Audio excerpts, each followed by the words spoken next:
All right. Hi, everyone. Thanks so much for joining us today. We're going to be sharing some tips for preparing your Common application. We know that the Common App goes live in just a couple of days, so this is a great presentation to watch as you start to really hone in on the details that are important for your Common application. So we'll dive in and get started with some intros. My name is Becca Larson. I am Regional Director of Admissions for Muhlenberg College, and I'm based in Los Angeles, California. And hi, everyone. Thanks, Becca, for kicking us off. My name is Lori Calloway, and I am an Assistant Director of Admission with the University of Colorado Boulder, and my office is also based in SoCal in Los Angeles.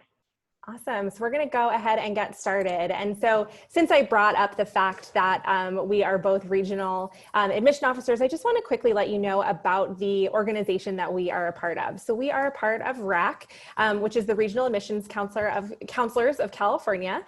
It's an organization comprised of more than 173 admission professionals. That number is likely higher now because we continue to grow, weekly, if not daily sometimes. And we represent about 119 different institutions all over the US and the world who work with students throughout the state of California. And we all represent colleges outside of the state of California. So Muhlenberg is in Allentown, Pennsylvania. University of Colorado Boulder, of course, is in Colorado. And so we are excited to be with you all today to help students in California learn about, lots of different options through RACC. So we'll dive into the Common Application presentation now. And so, I think the Common App, while it's incredible in that, you can fill it out for so many different colleges, it's important to think about where to begin. How do I get this started? How do I navigate this website that right now is going to feel really new to you? But in just a couple of weeks, it's going to be a website that you spend a lot of time on as you're preparing your application. So the first thing you need to do is go to commonapp.org and create your Common Application account. Some of you may already have a Common App account, and what will happen on August 1st is that most of what you filled out already will carry over into the new 2020-2021 calendar year. But you make your Common App account, and remember, the Common App is used specifically for applying to college, and lots of schools are Common App member schools. So once you fill out a lot of the basic information that we'll cover later on in the presentation, you then are able to submit that central application to multiple colleges. So it hopefully will save you a little bit of work as you're preparing those applications. But one thing that's important after you create your Common App is to add the schools that you know you'll be applying to that are on the Common App. There's a really easy way to search those schools and then to add them to your list. So as you can see on the screenshot, you can see that the student added Muhlenberg College to their schools, but you can add, I don't even know that there's a limit, but certainly we don't want you to add 30 different colleges to your Common App because hopefully you're not applying to 30 colleges, but you can add all of those schools that you're interested in. And why this is important is because each school, in addition to filling out the central Common App, which is going to go to every college, you'll also be filling out specific questions for each respective college or university that you're applying to through the Common Application. And it's really important throughout this process to be organized. And so I'm sure you've heard this advice a lot, as you navigate the college process, organization is very important. And the Common App really helps you with that organization because it's going to remind you of deadlines because, while there's lots of schools that are on the Common App, we may have different dates and deadlines where we're requiring students to submit documentation and submit their applications. But you want to make sure that you're keeping track of, okay, 6 of the schools I'm applying to are on the Common App. I'm also applying to the UCs, which has a separate application. And there's 2 or 3 other colleges that I'm interested in that aren't on the Common App. Maybe they're on the Coalition. Maybe they have their own application that you're filling out. And you want to make sure you're keeping track of usernames and passwords, and that you know how to log in and you're staying organized with those dates and deadlines as well. So, organization is something that is so important in this process because it's really going to help, benefit you keep track of all of those different moving parts that come along with this college process. And so when you make your Common App account, once you get in there, you'll see, all of these different little tabs that you can fill out and that's personal information that you'll fill out that will go to every college. So of course you want to start with your profile information. This is where we ask questions like your name, your preferred name, your last name. Again, these are important data points for us to match documents with the rest of your application. So your email address, your date of birth, you want to make sure that you're filling all of that out consistently so that we can keep track of it. We ask for things like your family information. So you'll provide us information about your siblings if you have any, and your parents or guardians. You'll have an opportunity to talk about your education. That's where you'll fill out what high school you go to. If you're someone who's transferred schools, or you've participated in a summer program at a college or university, you can add that into the education section. The testing section allows you to self-report your scores and to let us know if you have any future test dates coming up. Activities we'll get into in a little bit, and writing we'll talk about in a moment as well. And so this is where you'll fill out all of that basic information. So everything you see in that column on this current screen, that's information that's going to go to every single college you're applying to on the Common Application. So again, we're hoping that this will make your life a little bit easier. You don't have to fill in this tedious information multiple times for all of the schools that you're applying to on the Common Application. This is important to get started. It's important to get started early for many reasons, but sometimes you might need to get your family's input for some of this information. If you don't have, available access to something like your social security number, or you don't remember off the top of your head what college or university one of your parents went to, or what year they graduated, you want to make sure you're having those conversations with your family early on, because if you leave that to the last minute, you don't want to be scrambling for that information that you could find pretty easily now. So this is, this early stuff, profile, family, education. Hopefully it won't take you too much time, but again, you want to make sure that you are taking the time and filling that out as soon as possible. So I'm going to pass things over to Lori, who's going to talk a little bit more about the other details of the Common App. Great. So after you get to the beginning of the Common App, you get to your activities list. This is a part of the application that we get tons of questions about. A lot of the time, college reps get questions that imply that there's a certain amount or a certain combination of activities that you could do in order to really be attracted to a college. And the first thing I want to just address is that isn't the way it works. What we are trying to do is we're trying to learn about you in this section. We're starting to want to develop an understanding of your personality and what you value. And you can help direct us how to see that in your activities list. So firstly, we're looking for that quality over quantity. This is not sort of collecting activities from every single possible club in your school or in your community. We want to see what you motivate yourself to be dedicated to, what you commit to, what you show up to over and over and over again. We also want to get a sense of how you've grown. So over time, dedicating yourself to your activities, have you taken on leadership? Have you managed projects, or do you run the newspaper, or are you the person who works with new club members? We want to make sure that we're aware of how you've collaborated or built that community in those activities you're doing. So what should you include? So of course, yes, include the activities you do to your school, clubs, organizations, possibly working for a teacher or like an administrative office on your school campus. You also may have activities or participation in clubs and organizations outside school. You can also and should list that. One thing that students tend to overlook is their hobbies, something that they self-direct to engage in over the years that they're in high school. So even if you are somebody who draws and there isn't necessarily an art club or a drawing club on campus, if you draw and have submitted pieces and submit them to, art Instagrams and engage in your community, that's something that you should list because it's taking up a significant amount of your time. And we want to know where that time went. Definitely, if you're engaged in your religious or faith community, list that as well. Don't hesitate to or hold back from listing that. Volunteer commitments, any time of part-time work, and also beyond just internships, you want to make sure that you're considering family responsibilities. So even though students may not think of caring for their younger siblings or providing elder care for somebody in their family to be something that shows leadership or growth, to us it can. That is a big responsibility. And so if a large amount of your time is taken up by family responsibilities and providing that care, we also want to know that so that we're not wondering where you spent that time. So really the best question to ask yourself is, what do I spend my time on when I'm not studying for class? And then start thinking about where you put in the most time and list it descending from there. And that way you can really help us understand more about you.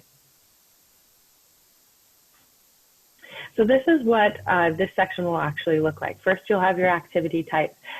I always recommend, if you don't see what you do listed, click on other club activity, and you want to make sure that you're very clear to us with how you describe what you do. You may be from a community that understands the jargon of the terms of the award that you have won, or understands the context of what you're doing, but you want to make sure that anyone who is reading this from any community will get that information. So make sure you list your position and describe the activity that you do. Make sure that you give us a little bit of sense of where it is, what you do, and if you've won any awards or if you have any high-level participation. Make sure you list all years that you do it, and further down in the section, you'll also be asked how many hours a week you do this and how many weeks a year. I would recommend starting with the activities that you do for the most hours a week, for the most, or most hours a week and most weeks a year.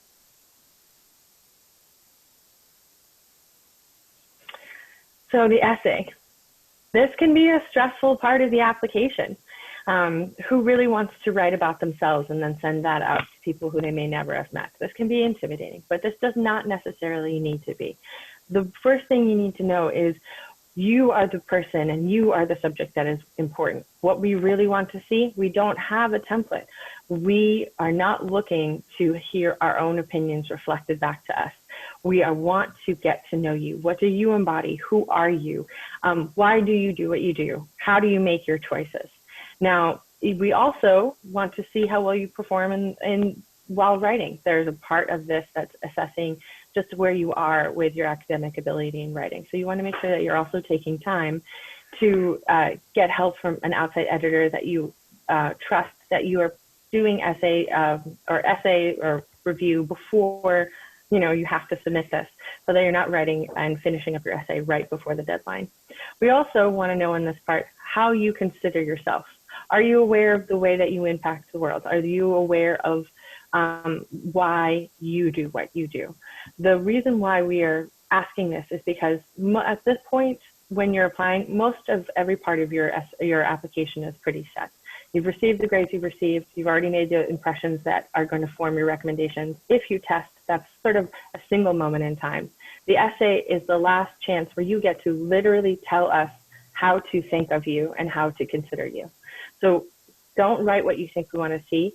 Take this chance to tell us how we should be interpreting your essay, really telling us about you so that we know how to view everything on this application.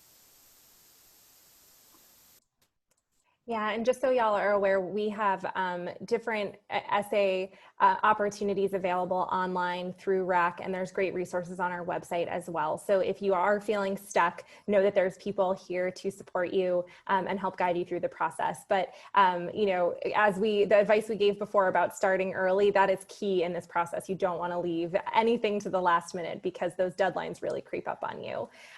This year, the Common App has added an additional statement. It's an optional statement, but we just wanted to quickly highlight it here so that you're aware that there is an opportunity for you to address any changes that may have occurred or roadblocks or challenges that you faced in the last couple of months as it relates to COVID-19. So you have an additional 250 words, so we'll say about 2 or so paragraphs to address changes to safety, family circumstances, future plans, access to reliable technology, right? So this is a great opportunity for you to let us know, hey, I really struggled in the second semester of my junior year because online learning was not, was just really challenging for me. Or I have 2 younger siblings, and with my parents, working from home, I really took responsibility to take care of them a little bit more. This is not, I think students are worried that filling out this statement is going to create excuses, but it's really just providing important context for us to understand as we're evaluating your application.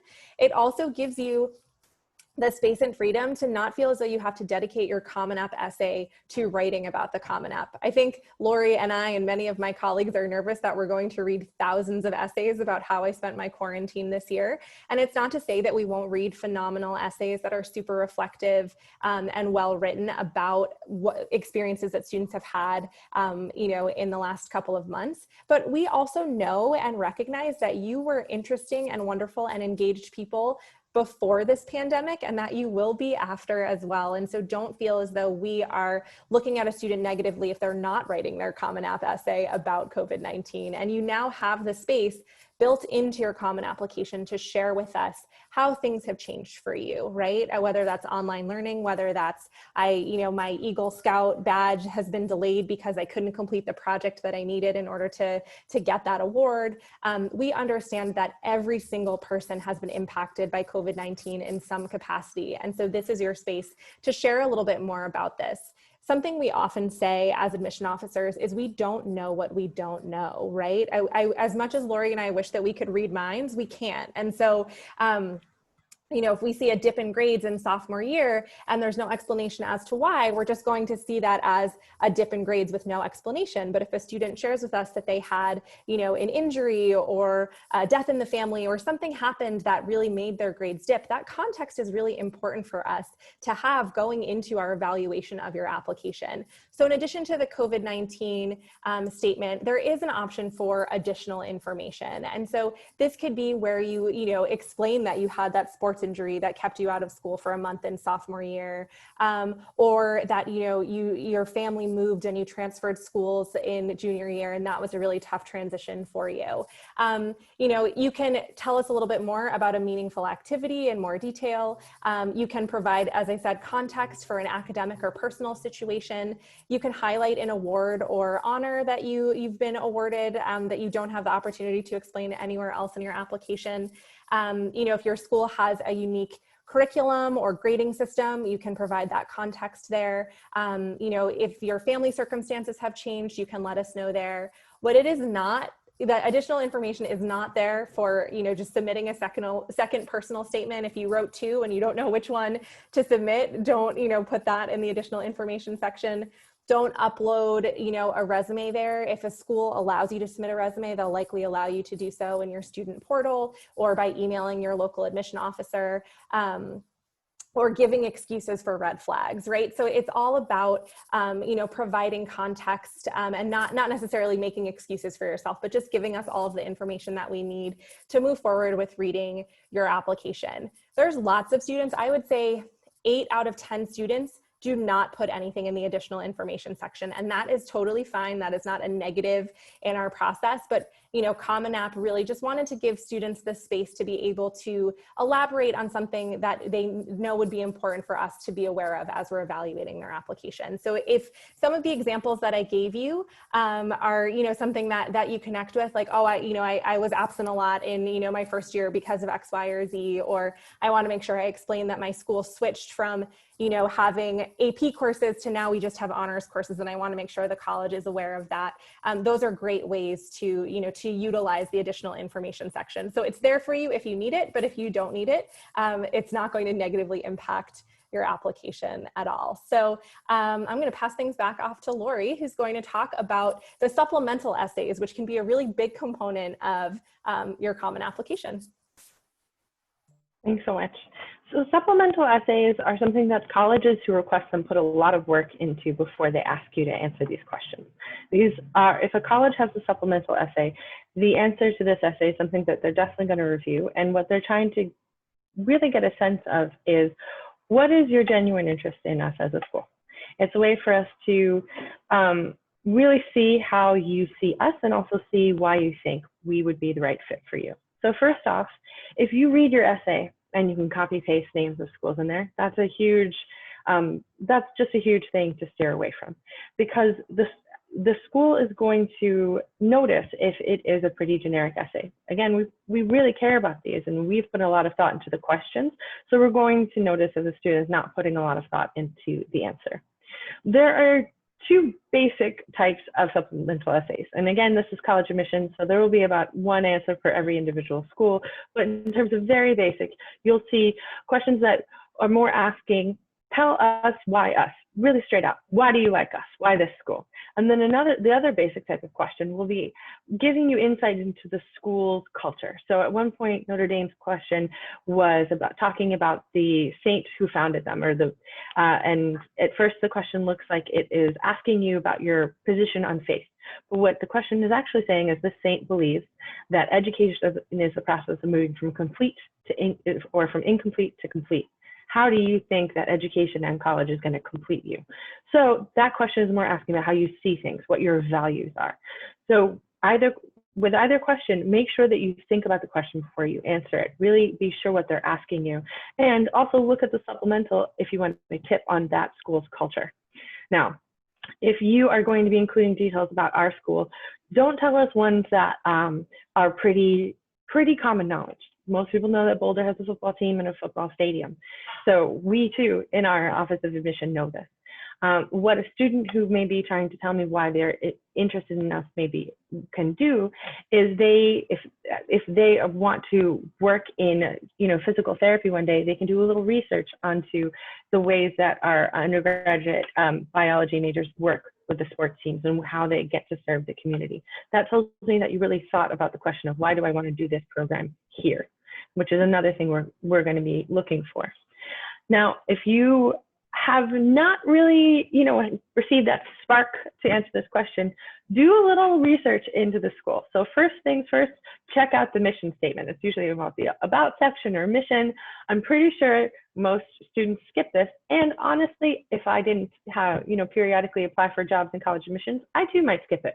But you need to know your school. The mission statement, just like the supplemental question, is something that the school puts a lot of thought into. It's basically our personal statement on the Common Application. Who are we? And we're telling you who we think we are and how we see ourselves functioning. So look at that statement and think, why do I want that? Why do I like that? What does that make me feel? How does that make me think? And start explaining that to us. Really think about that. And that's really what we mean by fit. Really think about that fit process when you're doing this type of essay. If you find yourself stuck and unable to answer that question, take a step back and think about why you're writing this essay to double check that it's the right essay for you to write at that time.